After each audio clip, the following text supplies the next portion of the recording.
Pope Francis के सम्मान में भारत में 3 दिन का राजकीय शोक। पीएम मोदी समेत दिग्गजों ने जताया दुख। रोमन कैथोलिक चर्च के प्रथम लैटिन अमेरिकी पोप फ्रांसिस का लंबी बीमारी के बाद सोमवार सुबह यानी ईस्टर मंडे को निधन हो गया। वह 88 वर्ष के थे और इस वर्ष दोहरे निमोनिया से पीड़ित होने के बाद 38 दिनों तक भर्ती रहे।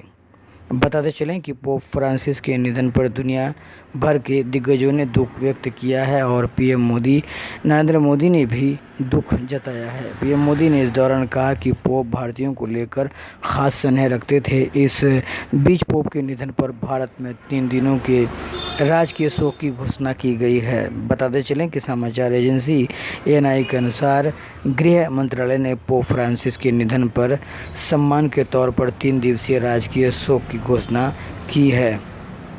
पोप फ्रांसिस के सम्मान के तौर पर पूरे भारत में 3 दिवसीय राजकीय शोक मनाया जाएगा।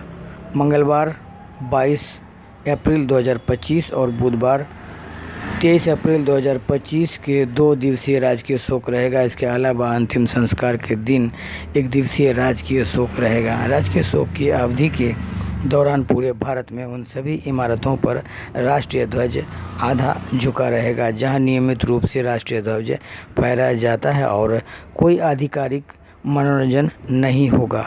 बताते चलें कि पीएम नरेंद्र मोदी ने पोप फ्रांसिस की मौत पर गहरा दुख जताया है। वेटिकन सिटी में मौत की घोषणा सोमवार सुबह की गई है। दुनिया के अन्य गणमान्य व्यक्तियों व नेताओं ने भी पोप फ्रांसिस की मौत पर अपनी संवेदना प्रकट की है। पिछले 4 वर्षों में 2 बार पोप फ्रांसिस से पीएम मोदी की मुलाकात हुई थी। मोदी ने कहा कि धर्मगुरु पोप फ्रांसिस की मौत पर बहुत ही गहरा सदमा लगा है। दुख की इस घड़ी में मैं वैश्विक कैथोलिक समुदाय के प्रति अपनी गहरी संवेदना प्रकट करता हूँ। पोप फ्रांसिस हमेशा अपनी करुणा, नम्रता और आध्यात्मिक साहस के लिए पूरी दुनिया में आदर के पात्र रहेंगे। पीएम मोदी ने कहा कि उन्होंने लॉर्ड क्राइस्ट के प्रति हमेशा अपने को समर्पित रखा। उन्होंने बहुत मनोभाव से गरीबों और पिछड़ों की सेवा की है।